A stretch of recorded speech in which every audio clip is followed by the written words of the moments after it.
आमतौर पे ना जब हम किसी शारीरिक चोट या बीमारी की बात करते हैं तो सब कुछ बहुत ही सीधा और स्पष्ट होता है। हाँ बिल्कुल। मतलब मान लीजिए कि कोई इंजीनियरिंग का नियम हो। अगर किसी का हाथ आग से जल जाए या कोई गिर जाए और उसकी हड्डी टूट जाए तो हम उसे सीधे अस्पताल ले जाते हैं। सही कहा। और डॉक्टर सबसे पहले एक्सरे करता है। हाँ, और वो उस काली और सफेद फिल्म पर उंगली रखकर कहता है, देखिए समस्या यहाँ है, ये हड्डी इस जगह से टूट गई है। और फिर वो उस पे प्लास्टर बांध देता है। बिल्कुल। ये पूरा का पूरा सिलसिला ना एक कारण और प्रभाव पर काम करता है। कारण मतलब हम गिरे, प्रभाव मतलब हड्डी टूटी। ये बहुत ही बाइनरी है, या तो हड्डी टूटी है या नहीं टूटी है। हाँ, और अजीब बात यह है कि ये जो स्पष्टता है ना, ये हमें एक तरह का सुकून देती है। हम इंसानों को चीजें स्पष्ट रूप से देखने और उन्हें अलग-अलग खानों में बांटने की आदत होती है। हम हर समस्या का एक स्पष्ट कारण खोजना चाहते हैं, क्योंकि जब हमें कारण पता होता है तो हमें लगता है कि स्थिति हमारे नियंत्रण में है। शारीरिक बीमारियों के मामले में ये मॉडल बहुत शानदार तरीके से काम करता है। लेकिन जरा सोचिए, अगर हम मनोविज्ञान, हमारी भावनाओं और हमारे तथाकथित ट्रॉमा की दुनिया में कदम रखें, तो अचानक वो एक्सरे मशीन काम करना बंद कर देती है। बिल्कुल, क्योंकि मन के भीतर क्या चल रहा है इसका कोई एक्सरे तो होता नहीं है। सही बात है। हम आज तक यही मानते आए हैं कि अगर कोई इंसान आज मानसिक रूप से परेशान है या उसे गुस्सा बहुत आता है, तो उसके अतीत में जरूर कुछ ऐसा हुआ होगा जिसने उसे ऐसा बना दिया। यही हमारी आम समझ है। लेकिन क्या हो अगर हमारे मन का दर्द, हमारा डर या हमारा गुस्सा अतीत की किसी घटना का सीधा परिणाम हो ही ना? मतलब क्या हो अगर इंसान उस दर्द को खुद अपनी मर्जी से चुन रहा हो? अरे, मनोविज्ञान की दुनिया में ये विचार बहुत ही क्रांतिकारी और कुछ हद तक विचलित करने वाला है। ये हमारी उस पूरी बुनियादी समझ को चुनौती देता है जिसे आधुनिक समाज पूरी तरह से सच मानता आया है। ठीक है, तो चलिए इसे समझने की कोशिश करते हैं। आज की इस गहरी चर्चा में हम the courage to be disliked नामक उस बेहद चर्चित किताब के अंशों का विश्लेषण कर रहे हैं जिसने दुनिया भर में तहलका मचा दिया है। हाँ, और ये पूरी चर्चा एल्फ्रेड एडलर के मनोविज्ञान पर आधारित है। बिल्कुल। एडलर का नजरिया सिगमंड फ्रॉइड और कार्ल जूंग के उन मशहूर सिद्धांतों को पूरी तरह से नकार देता है जिन्हें हम आज तक पत्थर की लकीर मानते आए हैं। हम्म। आज हमारा मिशन ये गहराई से समझना है कि कैसे कोई इंसान अपने अतीत के बंधनों को तोड़कर सच्ची खुशी और आजादी पा सकता है। और मैं यकीन के साथ कह सकती हूँ कि ये चर्चा उन सभी पुरानी मान्यताओं को जड़ से हिलाकर रख देगी जो हम बचपन के अनुभवों, हमारे गुस्से और हमारी खुशियों के बारे में मानते आए हैं। एल्फ्रेड एडलर के मनोविज्ञान का परिचय देते हुए ना, मैं शुरुआत में ही ये स्पष्ट करना चाहूंगा कि ये कोई साधारण मनोवैज्ञानिक थ्योरी या क्लिनिकल टूल नहीं है। तो फिर ये क्या है? ये जीवन जीने का एक पूरा दर्शन है। देखिए, सिगमंड फ्रॉइड का मानना था कि हमारे अतीत के घाव, जिन्हें हम ट्रॉमा कहते हैं, हमारे आज के दुखों का एकमात्र कारण है। उनका पूरा ढांचा उसी कारण और प्रभाव पर टिका था जिसके बारे में हम अभी बात कर रहे थे। हाँ, मतलब अतीत में कुछ बुरा हुआ तो आज हम दुखी हैं। बिल्कुल। लेकिन एडलर इस बात को सिरे से खारिज करते हैं। एडलर के अनुसार हम अपने अतीत के अनुभवों के झटके से पीड़ित नहीं होते। रुकिए एक मिनट, ये तो बहुत ही चौंकाने वाला दावा है। मतलब एडलर कह रहे हैं कि ट्रॉमा जैसी कोई चीज होती ही नहीं है। हाँ, एडलर का यही मानना है। ट्रॉमा असल में हमारे वर्तमान को तय नहीं करता। हम्म, अगर अतीत हमारे वर्तमान को तय नहीं करता, तो हमारे व्यवहार का असली कारण क्या है? मेरा मतलब है, जो लोग सच में बहुत कठिन परिस्थितियों से गुजरे हैं, जिनके साथ बचपन में बुरा व्यवहार हुआ है, उनके लिए तो ये बात बहुत कठोर लग सकती है। हाँ, ऐसा लग सकता है। ऐसा लग सकता है कि हम उनके दर्द को झुठला रहे हैं ना? ये समझना बहुत जरूरी है कि एडलर दर्द को नहीं झुठला रहे हैं। दर्द असली है। यही मनोविज्ञान का एक बहुत ही दिलचस्प कॉन्सेप्ट सामने आता है जिसे टेलियोलॉजी या उद्देश्य का अध्ययन कहते हैं। टेलियोलॉजी, ये इटियोलॉजी से अलग है क्या? बिल्कुल। फ्रॉइड का सिद्धांत इटियोलॉजी या कारण और प्रभाव पर आधारित था कि अतीत में कुछ बुरा हुआ, इसलिए आज वो इंसान ऐसा है। लेकिन एडलर की टेलियोलॉजी कहती है कि इंसान अतीत के कारणों से नहीं, बल्कि अपने वर्तमान लक्ष्यों से संचालित होता है। वर्तमान लक्ष्यों से? इसे किसी उदाहरण से समझाइए। स्रोत सामग्री में इसे समझाने के लिए एक बहुत ही सटीक उदाहरण दिया गया है। एक ऐसा व्यक्ति जो सालों से अपने कमरे में बंद है, वो घर से बाहर नहीं निकलता। जिसे शट इन या रिक्लूज कहते हैं। हाँ, वही। वो चाहता है कि वो बाहर जाए, नौकरी करे, लेकिन जैसे ही वो कमरे से बाहर कदम निकालने की सोचता है, उसे घबराहट होने लगती है, उसके हाथ पैर कांपने लगते हैं और उसके पेट में दर्द होने लगता है। हाँ, और आम तौर पर अगर हम इस स्थिति को देखें तो हम तुरंत कहेंगे कि बचपन में उसके साथ कुछ बहुत बुरा हुआ होगा। शायद स्कूल में किसी ने उसे बहुत परेशान किया होगा, या फिर उसके माता-पिता का व्यवहार बहुत सख्त और हिंसक रहा होगा। यही कारण है ना कि वो बाहर की दुनिया से इतना डरता है। देखिए, फ्रॉइडियन मनोविज्ञान बिल्कुल यही कहेगा। वो अतीत में जाकर उस डर का कारण खोजेगा। लेकिन एडलर का नजरिया एकदम अलग है। तो एडलर क्या कहते हैं? एडलर कहते हैं कि उस व्यक्ति ने पहले ही अपने दिमाग में ये लक्ष्य तय कर लिया है कि उसे बाहर नहीं जाना है, और इस बाहर ना जाने के लक्ष्य को पूरा करने के लिए वो व्यक्ति घबराहट और डर की भावनाएं पैदा कर रहा है। रुकिए रुकिए, मतलब वो जानबूझकर डर रहा है? लेकिन क्यों? वो ऐसा इसलिए करता है क्योंकि कमरे में बंद रहने से उसे अपने माता-पिता का पूरा ध्यान मिलता है। माता-पिता उसकी हर जरूरत का ख्याल रखते हैं, उसे खास महसूस कराते हैं। अच्छा। हाँ, और अगर वो बाहर सामान्य दुनिया में कदम रखेगा, तो वो भीड़ में महज एक साधारण इंसान बनकर रह जाएगा, जिस पर कोई खास ध्यान नहीं देगा। ओ, अगर मैं सही समझ रही हूँ तो आप कह रहे हैं कि कोई इंसान इतनी भयानक मानसिक स्थिति को सिर्फ इसलिए चुन रहा है ताकि उसे अटेंशन मिल सके। क्या वो व्यक्ति जानबूझकर बीमार होने का नाटक कर रहा है? नहीं नहीं, वो नाटक बिल्कुल नहीं कर रहा है। क्योंकि जो लोग पैनिक अटैक से गुजरते हैं वो बताते हैं कि वो डर कितना असली होता है। बिल्कुल, उसकी घबराहट, उसका पसीना आना, पेट का दर्द, सब कुछ पूरी तरह से असली है। उसे सच में वो सब महसूस हो रहा है। तो फिर वो इसे चुन कैसे रहा है? समझने वाली बात यह है कि ये असली शारीरिक लक्षण उसके बाहर ना जाने के उद्देश्य को सफल बनाने के लिए ही उसके अपने अवचेतन दिमाग द्वारा रचे गए हैं। दिमाग ने यह तय कर लिया है कि बाहर जाना असुरक्षित है, इसलिए वो शरीर को ऐसे सिग्नल भेजता है कि इंसान अंदर ही रहने को मजबूर हो जाए। बाप रे, ये तो बहुत गहरी बात है। मतलब हम अपने डर या गुस्से को किसी माचिस की तीली की तरह नहीं देख रहे, जो किसी बाहरी रगड़ से अचानक भड़क उठती है। नहीं, बिल्कुल नहीं। बल्कि हम अपनी भावनाओं को एक रिमोट कंट्रोल के बटन की तरह देख रहे हैं। हम अपनी सुविधा अनुसार उस बटन को ऑन या ऑफ कर सकते हैं ताकि हम अपना मनचाहा परिणाम पा सके। यहाँ जो सबसे दिलचस्प बात है ना, वो ये है कि इंसान अपनी भावनाओं का गुलाम नहीं है, बल्कि वो खुद उनका निर्माता है। किताब में गुस्से को लेकर एक और बेहतरीन उदाहरण दिया गया है, जो इस बात को और साफ कर देता है। मान लीजिए कोई व्यक्ति एक महंगे कैफे में बैठा अपनी पसंदीदा किताब पढ़ रहा है।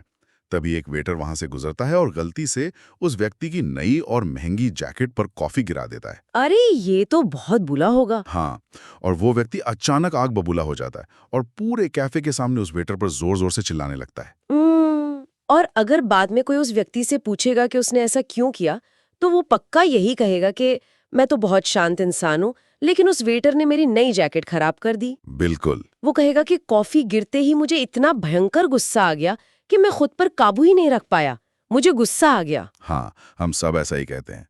लेकिन एडलर के अनुसार गुस्सा कोई ऐसा प्राकृतिक विस्फोट नहीं है जिस पर हमारा कोई नियंत्रण ना हो। तो वो चिल्लाया क्यों? सच्चाई ये है कि उस व्यक्ति ने वेटर को डराने, उस पर अपनी सत्ता कायम करने और बिना किसी बहस के वेटर से माफी मंगवाने के लिए गुस्से को एक औजार की तरह इस्तेमाल किया। मतलब उसने गुस्से का बटन दबाया। बिल्कुल।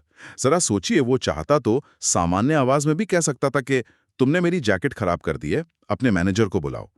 लेकिन उसने चिल्लाने का लक्ष्य चुना और उस लक्ष्य को तुरंत पूरा करने के लिए उसने अपने भीतर गुस्से की भावना को पैदा किया। अब मुझे वो कहानी याद आ रही है जो हमारे स्रोतों में दी गई थी। ये बहुत ही आम घटना है जो शायद हर घर में होती है। हाँ, वो माँ और बेटी वाली कहानी। हाँ, एक माँ और उसकी किशोर उम्र की बेटी के बीच किसी बात पर बहुत जोर जोर से बहस हो रही है। माँ गुस्से से लाल है और बेटी पर चिल्ला रही है। अचानक कमरे में रखा फोन बजता है। माँ फोन उठाती है और कॉलर आईडी पर देखती है कि बेटी की स्कूल टीचर का फोन है। और बस उसी एक सेकंड में माँ की आवाज एकदम मधुर और विनम्र हो जाती है। हाँ, एकदम बदल जाती। अगले 5 मिनट तक वो टीचर से बहुत ही शालीन था और मुस्कुराहट के साथ बात करती है। फिर जैसे ही फोन कटता है, वो वापस पलटकर अपनी बेटी पर उसी भयानक आवाज में चिल्लाने लगती हैं जहां से उसने बात छोड़ी थी। ये रोजमर्रा का उदाहरण ना इस बात का सबसे बड़ा सबूत है कि गुस्सा बिल्कुल भी बेकाबू नहीं होता। जैसे ही टीचर का फोन आया, माँ को लगा कि अब चिल्लाने का कोई उद्देश्य नहीं है, तो उसने गुस्से का बटन तुरंत बंद कर दिया। और जैसे ही फोन कटा, बेटी पर हावी होने के उद्देश्य के लिए उसने फिर से गुस्से का बटन चालू कर लिया। सही कहा, भावनाएं शून्य से पैदा नहीं होती, वे सिर्फ हमारे उद्देश्यों को पूरा करने के साधन मात्र हैं।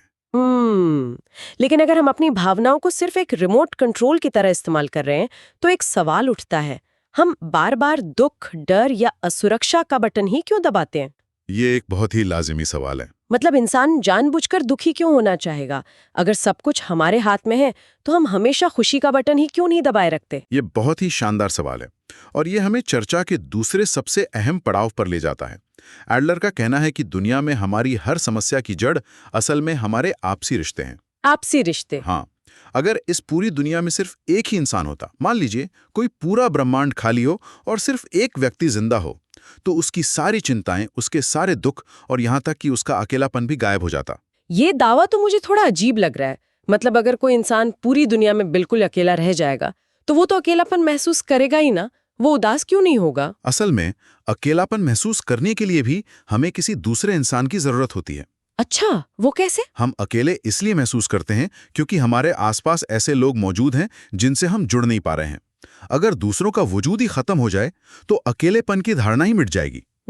सोचने वाली बात है। इसी तरह हमारे जितनी भी हीन भावनाएं हैं, वे कोई बाहरी सच्चाई नहीं है, वे हमारी खुद की बनाई गई एक व्यक्तिगत धारणा है जो हम दूसरों को देखकर बनाते हैं। तो क्या हमारी हीन भावना पूरी तरह से हमारी अपनी कल्पना है? बिल्कुल। स्रोत सामग्री में एक दार्शनिक अपने खुद की ऊंचाई का उदाहरण देता है। हाँ, मैंने वो पढ़ा था। उस दार्शनिक की ऊंचाई केवल 61 इंच थी, जिसे वो जीवन भर अपनी सबसे बड़ी कमी मानता था। उसे लगता था कि अगर वो थोड़ा और लंबा होता तो लोग उसका ज्यादा सम्मान करते और उसकी जिंदगी बहुत खुशहाल होती। लेकिन एक दिन उसके एक दोस्त ने उससे कहा कि उसकी कम ऊंचाई असल में एक वरदान है। वरदान? कैसे? क्योंकि जब लोग उसके आसपास होते हैं तो वे उससे डरते नहीं हैं, बल्कि वे बहुत सहज और सुरक्षित महसूस करते हैं। अरे वाह! तो इसका मतलब ये हुआ कि दार्शनिक की ऊंचाई तो 61 इंच ही रही, उसमें कोई बदलाव नहीं आया, लेकिन उस ऊंचाई को लेकर उसका नजरिया पूरी तरह से बदल गया। सही कहा। 61 इंच की ऊंचाई अपने आप में न तो अच्छी है और ना ही बुरी है, ये महज एक तथ्य है। लेकिन हम दूसरे लोगों के संदर्भ में उस तथ्य को क्या अर्थ देते हैं, ये हमारे हाथ में है। समस्या ऊंचाई या रंग रूप में नहीं होती। समस्या तब पैदा होती है जब ये हीन भावना एक इंफीरियोरिटी कॉम्प्लेक्स का रूप ले लेती है। तो क्या इंफीरियोरिटी कॉम्प्लेक्स सिर्फ हीन भावना का एक एक्सट्रीम वर्जन है, या फिर ये दोनों बिल्कुल अलग चीजें हैं? इनमें जमीन आसमान का फर्क है। क्योंकि आम बोलचाल में तो हम अक्सर इन दोनों शब्दों का एक ही मतलब निकालते हैं। हाँ, लेकिन हीन भावना अपने आप में कोई बुरी चीज नहीं है, बल्कि ये हमें बेहतर बनने और जीवन में आगे बढ़ने के लिए प्रेरित कर सकती है। जब हमें लगता है कि हमें कुछ नहीं आता, तभी तो हम उसे सीखने की कोशिश करते हैं ना। हाँ, वो तो है। लेकिन कॉम्प्लेक्स तब बनता है जब इंसान इस भावना को आगे ना बढ़ने के एक बहाने के तौर पे इस्तेमाल करने लगता है। बहाने के तौर पर? हाँ, वो एक अजीब सा लॉजिक बना लेता है कि मैं ज्यादा पढ़ा लिखा नहीं हूं, इसलिए मैं कभी सफल नहीं हो सकता, या मैं दिखने में अच्छा नहीं हूं, इसलिए मुझे कभी किसी का प्यार नहीं मिल सकता। समझ रही हूं। असल में वो व्यक्ति मेहनत करने या अस्वीकार किए जाने से डरता है और इसलिए वो इस लॉजिक के पीछे छिप जाता है। और अगर मैं सही सोच रही हूं, तो इसका उल्टा भी तो होता है ना? हमने ऐसे बहुत से लोग देखे हैं जो हमेशा दिखावा करते हैं, अपनी बड़ी बड़ी बातें करते हैं और दूसरों को नीचा दिखाने की कोशिश करते हैं। उनके अंदर क्या चल रहा होता है? हाँ, मनोविज्ञान में उसे सुपीरियॉरिटी कॉम्प्लेक्स कहते हैं। जब इंसान अपनी अंदरूनी हीन भावना को बर्दाश्त नहीं कर पाता, जब उसे लगने लगता है कि वो असल में कमजोर है, तो वो एक झूठा दिखावा रचता है। जैसे कि वो जरूरत से ज्यादा महंगी चीजें पहनकर या बहुत ताकतवर लोगों से अपनी जान पहचान बताकर खुद को बड़ा साबित करने की कोशिश करता है। लेकिन इसमें एक और बहुत अजीब और हैरान करने वाला पैटर्न होता है। वो क्या? अपनी कमजोरियों और अपने दुखों पर इस्तेमाल करके दूसरों पर हावी होना। अपनी कमजोरी का इस्तेमाल करके दूसरों पर हावी होना, ये कैसे काम करता है? कमजोर इंसान तो खुद दबा हुआ होता है ना, वो किसी पर कैसे राज कर सकता है? कुछ लोग अपने दुर्भाग्य, अपने बचपन के ढांवों या अपनी किसी बीमारी को एक हथियार बना लेते हैं। वे हमेशा ये जताते हैं कि मेरे साथ बहुत बुरा हुआ है, तुम कभी नहीं समझ सकते कि मैं किस भयानक दर्द से गुजर रहा हूं। ऐसा करके वे असल में अपने आसपास के सभी लोगों को नियंत्रित करने की कोशिश करते हैं। वो चाहते हैं कि हर कोई उनकी बात माने क्योंकि वे पीड़ित हैं। अरे एडलर बहुत ही खूबसूरती से कहते हैं कि हमारी संस्कृति में सबसे ताकतवर इंसान कोई राजा या राजनेता नहीं होता, बल्कि एक रोता हुआ बच्चा होता है। एक रोता हुआ बच्चा, ये तो बहुत ही दिलचस्प है। हाँ, एक बच्चा अपनी कमजोरी और अपनी लाचारी के दम पर पूरे घर पर राज करता है। बड़े बड़े लोगों को अपना काम छोड़कर उस बच्चे के पास भागना पड़ता है। कोई उस पर हावी नहीं हो सकता क्योंकि वो कमजोर है। ये वाकई दिमाग को झकझोर देने वाली बात है। हम कमजोरी को दया का पात्र मानते हैं, लेकिन असल में ये एक बहुत बड़ा हथियार हो सकता है। बिल्कुल। लेकिन अगर हम इस तरह से दूसरों से अपनी तुलना करना बंद कर दें, तो क्या बिना किसी रेस के, बिना किसी प्रतिस्पर्धा के जीवन में आगे बढ़ना मुमकिन है? दुनिया तो यही सिखाती है कि अगर तुम रेस में नहीं दौड़ोगे तो लोग तुम्हें कुचल कर आगे निकल जाएंगे। अगर हम इसे बड़े परिदृश्य से जोड़ें, तो एडलर के दर्शन के अनुसार जीवन कोई प्रतियोगिता है ही नहीं। कोई इंसान किसी से ऊपर या किसी से नीचे नहीं है। कल्पना कीजिए कि हम सब एक बहुत बड़ी समतल जमीन पर चल रहे हैं। आगे बढ़ने का मतलब ये नहीं है कि हमें दूसरों को पीछे छोड़कर उनसे आगे निकलना है, बल्कि आगे बढ़ने का मतलब सिर्फ अपने खुद के आज से बेहतर होना है। तो हमें दूसरों से रेस नहीं लगानी है? बिल्कुल नहीं। जब हम जीवन को हार जीत के रूप में देखते हैं, तो दुनिया का हर इंसान हमारा प्रतिद्वंदी, हमारा दुश्मन बन जाता है। हाँ, और हमें हर वक्त लगता है कि हर कोई हमें नीचा दिखाने या हम पर हमला करने के लिए तैयार बैठा है। लेकिन सच्चाई यह है कि दुनिया में कोई भी हमारी इतनी परवाह नहीं कर रहा है। सब अपनी अपनी मंजिल की तरफ चल रहे हैं। अगर हम इस रेस से बाहर निकल जाएं और दूसरों को दुश्मन नहीं बल्कि अपना साथी मान लें, तो फिर समाज की उम्मीदों का क्या?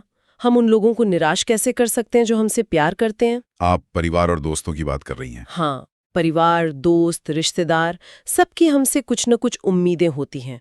उनके बोझ तले दबने से कैसे बचा जाए? इस भारी उलझन को सुलझाने के लिए एडलर एक बहुत ही व्यवहारिक सिद्धांत पेश करते हैं, जिसे कार्यों का बंटवारा या सेपरेशन ऑफ टास्क्स कहते हैं। कार्यों का बंटवारा? हाँ, ये इस पूरे दर्शन का सबसे क्रांतिकारी हिस्सा है। इसमें सबसे पहली और सबसे जरूरी बात यह है कि हमें दूसरों से मान्यता पाने की इच्छा को, यानी लोग हमारी तारीफ करें, हमें अच्छा कहें, इस इच्छा को पूरी तरह से जड़ से उखाड़ फेंकना होगा। मान्यता न चाहना, लेकिन समाज तो इसी पर चलता है ना। हम इंसान हैं, हमें लोगों की तारीफ चाहिए, उनका प्यार चाहिए। इसके बिना तो हम बिल्कुल मशीन बन जाएंगे। बचपन से ही हमें सिखाया जाता है कि अच्छा काम करोगे तो शाबाशी मिलेगी। और यही वो जाल है जिसमें हम फंस जाते हैं। अगर कोई इंसान सिर्फ दूसरों की उम्मीदों पर खरा उतरने के लिए जीता है, अगर उसकी जिंदगी का एकमात्र मकसद सिर्फ अपने माता पिता या समाज से तारीफ पाना है, तो असल में वो अपनी जिंदगी जी ही नहीं रहा है। तो वो किसकी जिंदगी जी रहा है? वो तो दूसरों की जिंदगी जी रहा है। वो एक कठपुतली बन गया है। इसलिए हमें कार्यों का बंटवारा करना आना चाहिए। ये तय करना बहुत जरूरी है कि ये काम मेरा है और वो काम तुम्हारा है। सुनने में तो ये बहुत तार्किक लगता है, लेकिन असल जिंदगी में ये कैसे तय होता है कि कौन सा काम किसका है? इसका बहुत ही आसान सा नियम है। बस ये सोचिए कि उस काम के ना होने का अंतिम परिणाम अंततः किसे भुगतना पड़ेगा। कोई उदाहरण? मान लीजिए एक बच्चा है जो बिल्कुल पढ़ाई नहीं कर रहा है। माता पिता रोज उस पर चिल्लाते हैं, उसे डांटते हैं, उसे जबरदस्ती कुर्सी पर पढ़ने बैठाते हैं। लेकिन गहराई से सोचिए, पढ़ाई न करने का असली परिणाम किसे भुगतना है? मतलब परीक्षा में अच्छे नंबर ना आना या आगे चलकर अच्छी नौकरी ना मिलना? बिल्कुल। ये सब किसे भुगतना है? जाहिर है इसका नुकसान तो अंत में बच्चे को ही भुगतना है। बिल्कुल सही। इसलिए पढ़ाई करना 100% बच्चे का काम है, माता पिता का नहीं। माता पिता जब जबरदस्ती करते हैं तो वे असल में बच्चे के काम में दखल दे रहे होते हैं। अच्छा। वे बच्चे का काम अपने हाथ में लेने की कोशिश कर रहे हैं, और इसी दखलंदाजी से रिश्तों में सबसे ज्यादा कड़वाहट आती है। माता पिता को बच्चे के काम में दखल नहीं देना चाहिए। उन्हें बस बच्चे को ये महसूस कराना चाहिए कि जब भी उसे मदद की जरूरत होगी, वे उसके लिए हमेशा मौजूद हैं। लेकिन कदम बच्चे को ही उठाना होगा। यहाँ बात वाकई बहुत दिलचस्प हो जाती है। लेकिन एक सेकंड रुकिए, ये विचार तो मुझे बहुत ही स्वार्थी और रूखा लग रहा है। स्वार्थी कैसे? मतलब अगर मेरा बच्चा नहीं पढ़ रहा है या मेरा कोई अपना कुछ गलत कर रहा है, तो मैं उसे उसके हाल पर छोड़ दूं? ये तो ऐसा है जैसे हम एक ही घर में रहते हुए परिवार के सदस्यों के बीच कांच की एक मोटी दीवार खड़ी कर रहे हैं। कोई किसी की परवाह ही नहीं कर रहा। ये कोई कांच की दीवार नहीं है, और ना ही ये परवाह करना छोड़ना है। इसे एडलर स्वस्थ दूरी कहते हैं। रिश्तों में एक सांस लेने की जगह होनी चाहिए। स्वस्थ दूरी? हाँ, इसे और गहराई से समझने के लिए इतिहास की वो मशहूर कहानी बहुत काम आती है, सिकंदर महान और गॉर्डियन नॉट की कहानी। ओहो, हाँ, मुझे याद आ रहा है। वो कहानी जिसमें एक पुराने मंदिर में एक रथ बंधा हुआ था और उसकी गांठ इतनी उलझी हुई थी कि उसे कोई खोल नहीं पा रहा था। बिल्कुल वही कहानी। एक बहुत पुरानी भविष्यवाणी थी कि जो भी इंसान उस रथ की जटिल गांठ को खोलेगा वो पूरे एशिया पर राज करेगा। बड़े बड़े राजा और महारथी आए और उन्होंने उस उलझी हुई गांठ को खोलने की कोशिश की, लेकिन वे सब उसी तरीके से गांठ खोलने में लगे रहे जो सदियों से चला आ रहा था, और सब नाकाम रहे। फिर सिकंदर ने क्या किया? जब सिकंदर वहां पहुंचा तो उसने उस गांठ को खोलने की कोई कोशिश ही नहीं की। उसने देखा कि ये तो एक जाल है। उसने बस अपनी तलवार निकाली और एक ही झटके में उस गांठ को बीच से काट कर रख दिया। वाह, मतलब उसने खेल के नियम ही बदल दिए। उसने वो किया जिसकी किसी ने उम्मीद नहीं की थी। सही कहा। हमारे इंसानी रिश्तों की उलझनें, लोगों की हमसे उम्मीदें और हमारे दूसरों से किए गए वादे, ये सब भी उसी गॉर्डियन नॉट की तरह होते हैं। उन्हें पुराने और घिसे पिटे तरीकों से सुलझाया नहीं जा सकता। उन्हें कार्यों के बंटवारे की तलवार से एक झटके में काटना ही पड़ता है। तो मतलब हमें परवाह नहीं करनी चाहिए कि लोग क्या सोचते हैं। कोई आपके बारे में क्या सोचता है, कोई रिश्तेदार आपको पसंद करता है या पीठ पीछे आपको नापसंद करता है, ये पूरी तरह से उस रिश्तेदार का काम है, आपका नहीं। सही बात है। हम किसी के दिमाग में घुसकर उसकी सोच नहीं बदल सकते। हमारे पास केवल अपना काम पूरी ईमानदारी से करने की आज़ादी है। रिश्तों के ताश के पत्ते हमेशा हमारे अपने हाथ में होते हैं। सच्ची स्वतंत्रता का मतलब यह नहीं है कि हम पर समाज का कोई नियम न हो। तो सच्ची स्वतंत्रता क्या है? सच्ची स्वतंत्रता का मतलब है दूसरों द्वारा नापसंद किए जाने का साहस रखना। अरे वाह, ये बहुत ही शक्तिशाली बात है।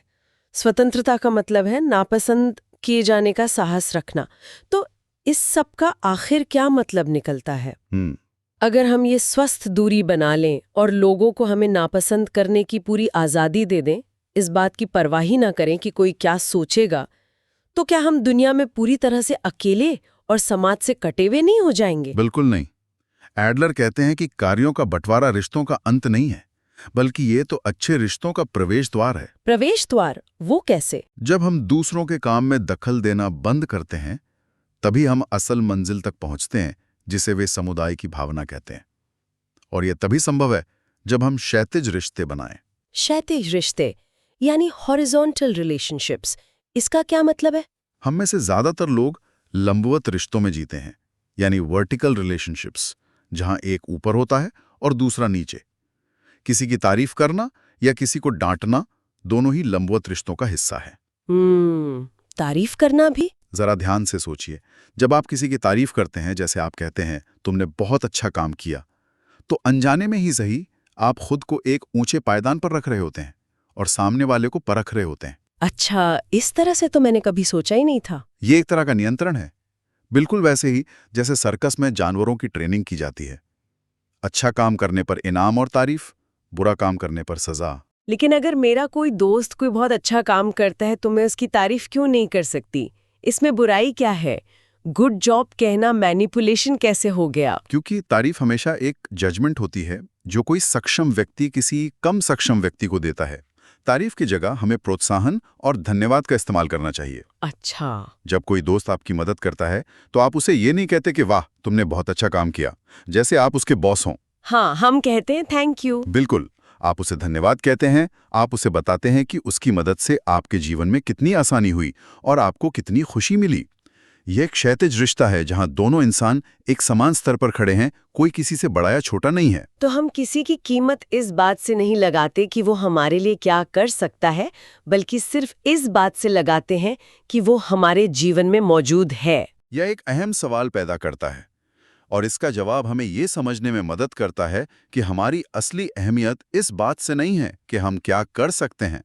समाज अक्सर हमें हमारे काम से मापता है। लेकिन एडलर कहते हैं कि हमारा मूल्य हमारे कुछ करने में नहीं, बल्कि सिर्फ हमारे होने में है। हमारे होने में है। इसे थोड़ा और खोल कर समझाइए। कल्पना कीजिए कि एक परिवार में कोई बहुत बुजुर्ग दादाजी हैं जो किसी बीमारी की वजह से कोमा में बिस्तर पर पड़े हैं। ठीक है। या मान लीजिए किसी की माँ का कोई बहुत गंभीर एक्सीडेंट हो गया है और वे अस्पताल के आईसीयू में जिंदगी और मौत के बीच झूल रही हैं। उस मुश्किल वक्त में कोई भी परिवार वाला ये नहीं सोचता कि वे उनके लिए क्या काम कर सकती हैं। हाँ, बिल्कुल नहीं सोचता। वे कोई नौकरी नहीं कर रही हैं, कोई पैसा नहीं कमा रही हैं, कोई उत्पादक कार्य नहीं कर रही हैं, लेकिन उनका सिर्फ जीवित रहना, उनका सिर्फ सांस लेते रहना और दुनिया में होना ही उस पूरे परिवार के लिए एक बहुत बड़ी खुशी और राहत की बात होती है। उनका मूल्य उनके द्वारा किए जाने वाले किसी काम पर निर्भर नहीं है, बल्कि उनके महज अस्तित्व में है। ये सच में दिल को गहराई से छू लेने वाला नजरिया है। मतलब जब हम अपनी अहमियत को अपनी सफलताओं, अपनी डिग्रियों या अपनी उपलब्धियों से मापना बंद कर देते हैं, तभी हम खुद को बिना किसी शर्त के स्वीकार कर पाते हैं। बिल्कुल हम बस इसलिए कीमती हैं क्योंकि हम जिंदा हैं। सही कहा। जब हम ये समझ लेते हैं कि हमारा मूल्य हमारे महज अस्तित्व में ही निहित है, तब हम उस सच्ची आज़ादी और ब्रह्मांड के साथ उस समुदाय की भावना को पूरी तरह से महसूस कर पाते हैं। तब हमें दूसरों की तारीफों की कोई भूख नहीं रह जाती।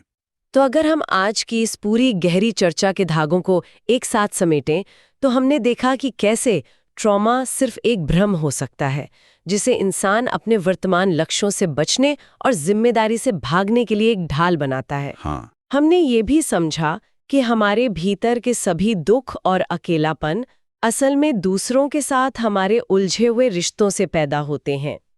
हमें दूसरों की उम्मीदों का भारी बोझ छोड़कर अपने कार्यों का बंटवारा करना होगा। और सबसे जरूरी बात, हमें ये साहस जुटाना होगा कि अगर कोई हमें नापसंद करता है तो उसे करने दें। और अंत में हमने जाना कि सिर्फ हमारा इस दुनिया में होना ही हमारे मूल्य को तय करता है, समाज द्वारा आंके गए हमारे काम नहीं। ये वाकई एक बहुत ही खूबसूरत यात्रा है जो बीते हुए कल के कारणों से शुरू होकर हमारे आज के उद्देश्य पर आती है और दूसरों की उम्मीदों से शुरू होकर हमारे भीतर की सच्ची स्वतंत्रता पर खत्म होती है। आज की इस चर्चा का अंत करते हुए चलिए एक पल के लिए उसी शुरुआती रूपक पर वापस लौटते हैं, जहां हमने शारीरिक चोट और मन के घाव की बात की थी। हमने बात की थी कि कैसे हम मनोवैज्ञानिक दर्द को भी उसी छुरी से लगे घाव की तरह देखते हैं। हाँ, वो एक्सरे वाला उदाहरण। लेकिन आज की इन सारी बातों को गहराई से सुनने के बाद क्या ये संभव है कि हम खुद ही अपने उस पुराने मानसिक घाव को बार बार कुरेद रही हूं, ताकि आसपास के लोग हमारा बहता हुआ खून देखकर हम पर तरस खाएं और हमें सहानुभूति दें? अगर हमारी अहमियत सच में सिर्फ हमारे अस्तित्व से है, हमारी सफलताओं या विफलताओं से नहीं, तो कल सुबह उठकर जब हम अपनी जिंदगी की सबसे बड़ी नाकामियों और रिजेक्शंस के बारे में सोचेंगे, तो क्या वे सच में नाकामियां लगेंगी, या वे सिर्फ दूसरों से तारीफ पाने की एक पुरानी और झूठी भूख का हिस्सा भर थीं? शायद एक ऐसा सवाल है जिस पर हम सबको बहुत ही गहराई और ईमानदारी से विचार करना चाहिए। आप देख रहे हैं बुक्स वॉइस स्टूडियो, ज्ञान की आवाज। लाइक और सब्सक्राइब करना ना भूलें।